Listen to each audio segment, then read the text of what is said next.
The highest-scoring British fighter ace in the Royal Air Force during World War II was Johnny Johnson.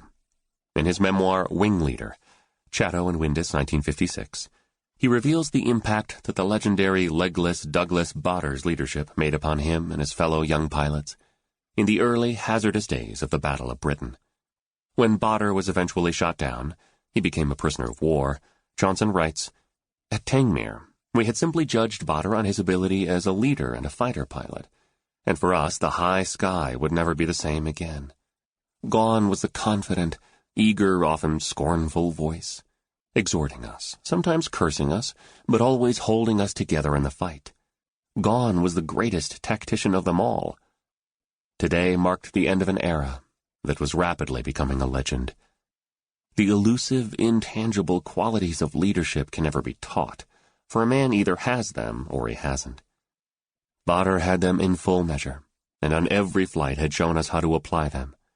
He had taught us the true meaning of courage, spirit, determination, guts, call it what you will. Now that he was gone, it was our task to follow his signposts, which pointed the way ahead." Johnson was not alone in finding Bader such an inspiring example.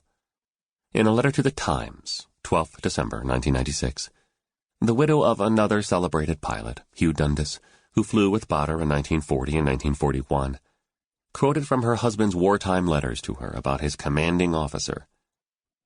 "He showed me quite clearly by his example the way in which a man should behave in time of war, and here was a man made in the mold of Francis Drake, a man to be followed, a man who would win." Her husband, she continued, was aged 20 at the time, had been shot down a month before, and viewed the prospect of combat with real inner fear. Bader's leadership and courage enabled him to continue flying Spitfires in action in Europe, and Bader remained a great and true friend until his death. The long shadow of a true leader. In later life, Douglas Bader seized every opportunity to visit people, especially the young people who faced the trauma of amputations and the prospect of learning to walk again after leg amputations. In August 2002, a racing car driver criminally knocked 36-year-old fireman Rob Green off his motorbike, killing his wife, Lorna.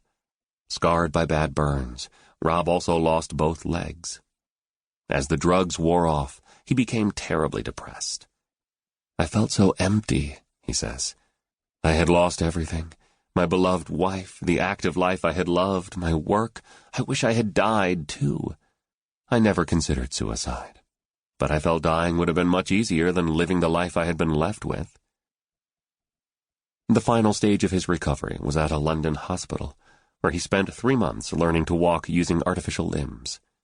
While learning to walk, Rob drew inspiration from the late Douglas Bader, the famous fighter ace who lost both his legs in a plane crash, but learned to fly again. "I'd seen a film about him before I lost my own legs. While in the hospital, I read his autobiography, and it really helped me. One of his quotes which really spurred me on was, 'A disabled person who fights back is not disabled. They are inspired.' It gave me courage to keep fighting." This sentence of Johnny Johnson's reminiscence, "The elusive, intangible qualities of leadership can never be taught, for a man either has them or he hasn't," serves to introduce what I call the qualities approach to leadership and leadership development. It was virtually universal when I was born, the only horse in the race. Indeed, in that year, 1934, Dr. Hensley Henson, the Lord Bishop of Durham, gave a lecture on leadership to the University of St. Andrews. He informed his audience, "It is a fact that some men possess an inbred superiority, which gives them a dominating influence over their contemporaries, and marks them out unmistakably for leadership. This phenomenon is as certain as it is mysterious. It is apparent in every association of human beings, in every variety of circumstances, and on every plane of culture.